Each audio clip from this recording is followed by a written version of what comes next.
bringing respite to the most unforgiving season of the year. The ski and snowboard resorts market is estimated to reach $3.1 billion this year in the U.S. alone. Well, skiers traditionally provide a getaway to families and basically everybody, and especially this past couple years with the coronavirus, a lot of families went to the ski resorts and the ski business because it's mostly outside, so they could still recreate and still feel comfortable with their families and their friends. Relying heavily on complex and energy-intensive infrastructure, ski resorts have become synonymous with being environmentally harmful, both in terms of water usage and the impact they have on climate change.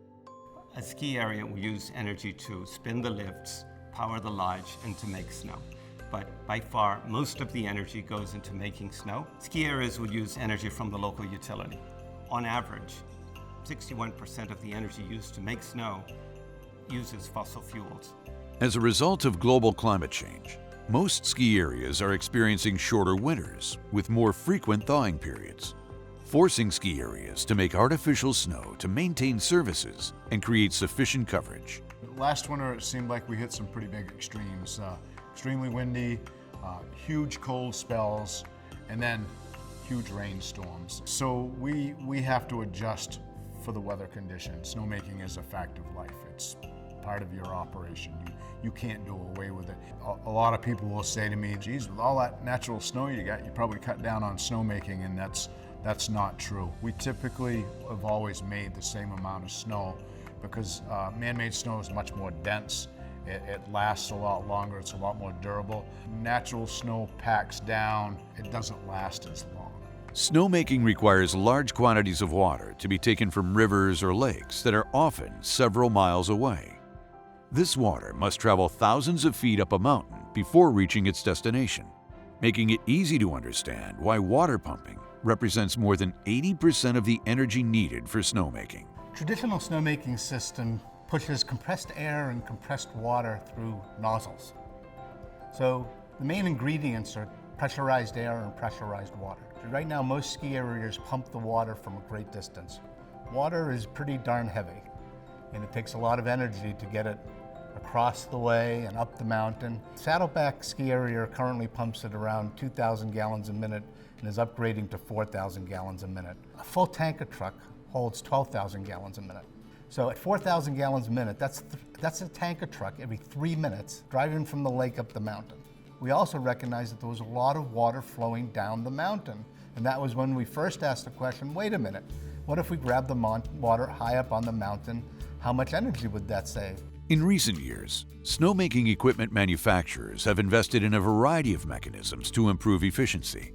However, little progress has been made in finding a way to reduce the energy required to pump water to supply the snow guns. There is a ton of water that flows off the mountain, and the idea is to grab that water, not only to make the snow initially, but as a refreshing system for when they get rain events, like here in New England and down the spine of the Appalachians. A snow pod is a device that collects water from a stream and sends it to a nearby snow gun where it is blasted onto the trails as snow. It can be controlled remotely, even in freezing conditions, even in places with no AC power. Operators can control the flow of the water in multiple locations from almost anywhere. By collecting the water up at the top of the hill, we avoid the need to pump it to that level. The fully automated snowpod system dramatically reduces the energy required to make snow, virtually eliminating the associated carbon footprint. The snowpod itself is a small culvert that can tell what the stream condition is, measure how much you're pulling from the stream, and allow you to operate, within regulatory limits. The systems we had now were really born of an era of very, cheap energy costs. And they've done a great job at making all the snow guns more efficient, but now it's a time to address the water efficiency.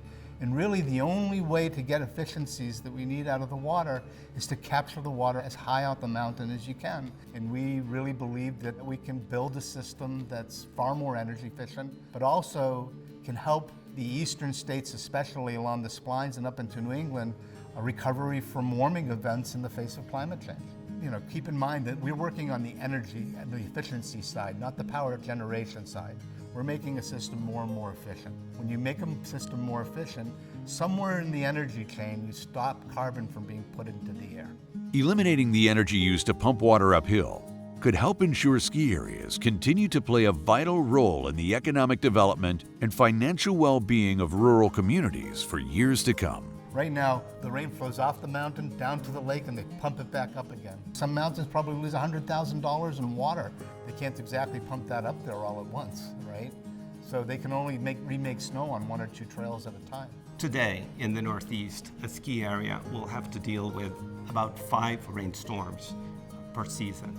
During each of these events, a large portion of the snow cover will melt and flow down to rivers and lakes, from where it will be pumped right back up the mountain to make snow at great cost. Global warming will only make matters worse. By collecting the water from the mountain before it flows down to the lake, ski areas would recover faster from rain events, reduce operating expenses, and dramatically cut their carbon footprint.